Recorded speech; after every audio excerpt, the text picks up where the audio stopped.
মুখ্যমন্ত্রীকে গ্রেপ্তার করতে হবে। অযোগ্য শিক্ষকদের তালিকা কোর্টে জমা দেওয়া হল না কেন? মুখ্যমন্ত্রী অযোগ্য শিক্ষকদের তালিকা কোর্টে জমা দেওয়া হল না কেন? মুখ্যমন্ত্রী শিক্ষা ব্যবস্থাকে ধ্বংস করার জন্য রাজ্য সরকারকে জানায়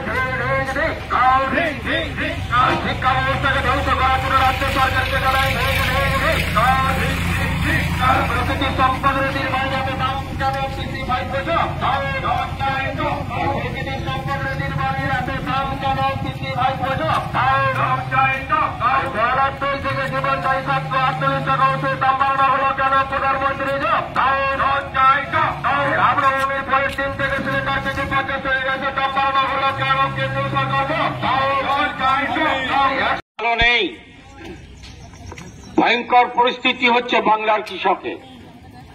ফসলের দাম নেই, সারের দাম 2-3 ডবল হয়ে যাচ্ছে, তার উপরে তার সঙ্গে ভেজাল।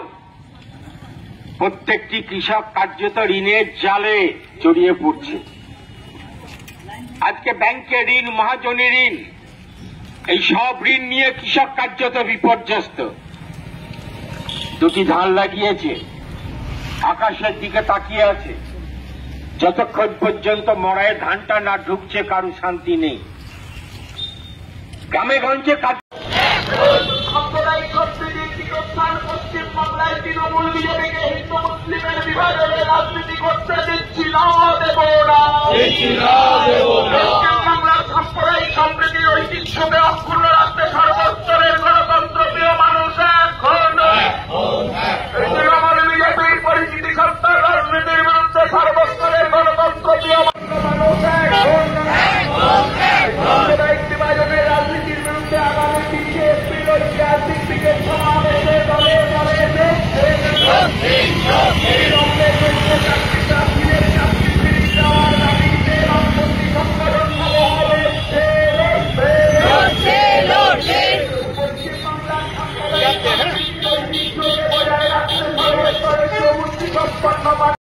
আমাদের রাজ্যের, আমাদের দেশের স্বাস্থ্য ব্যবস্থাকে পর্যন্ত ধ্বংস করে দেওয়ার চেষ্টা চলছে।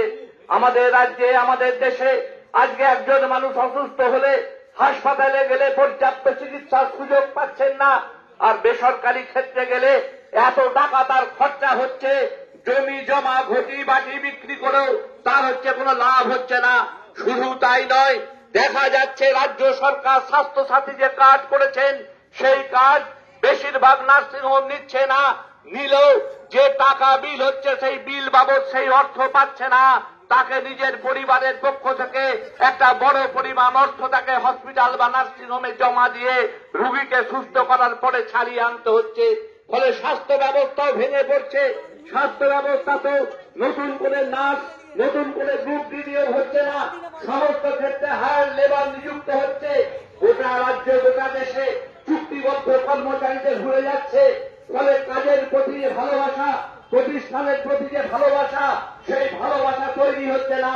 যে কর্মচারীকে চুক্তিভিত্তিক হিসাবে নিযুক্ত করা হচ্ছে সেই কর্মচারীও জানে তার ভবিষ্যৎ অন্ধকার।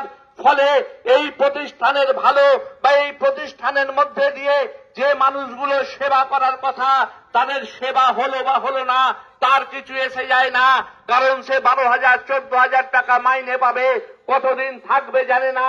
ফলে তার এই ভালোবাসার জায়গাটা তৈরি হচ্ছে না।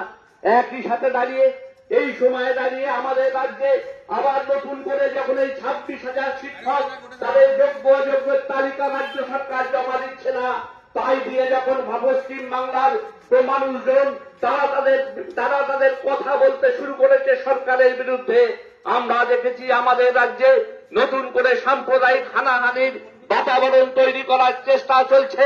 আমরা দেখেছি কেন্দ্রের সরকার যে ওয়াকফ আইন এনেছে কদিন আগে, সেই আইনে অত্যন্ত দানবীয় এই আইন, আমরা এই আইনের বিরোধিতা করেছি। আমরা বলেছি ধর্মস্থানে যে সমস্ত আইনগুলি অতীতে আছে প্রতি ধর্মের ক্ষেত্রে সেই আইনকে এইভাবে দুম করে ভেঙে দেওয়া উচিত নয়। তাতে সংবিধানের যে সংবিধান সম্মততা হয় না। আমরা দেখেছি এই ওয়াকফ আইনের নামে যেভাবে সংখ্যালঘু মুসলিম সম্প্রদায়ের যে ওয়াকফ বোর্ড বা যে ওয়াকফ ট্রাইব্যুনাল এক কলমের খোঁচায় তার গুরুত্বকে হ্রাস করে দেওয়া হয়েছে।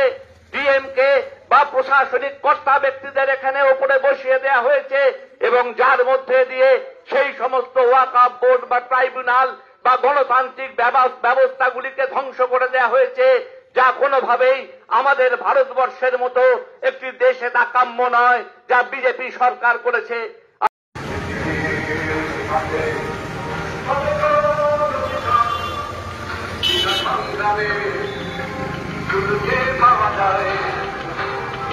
কখনোই নয়, কোনদিনও নয়, অধিকার কেড়ে নিতে হয়, অধিকার লড়ে নিতে হয়, অধিকার কেড়ে নিতে হয়, অধিকার লড়ে নিতে হয়।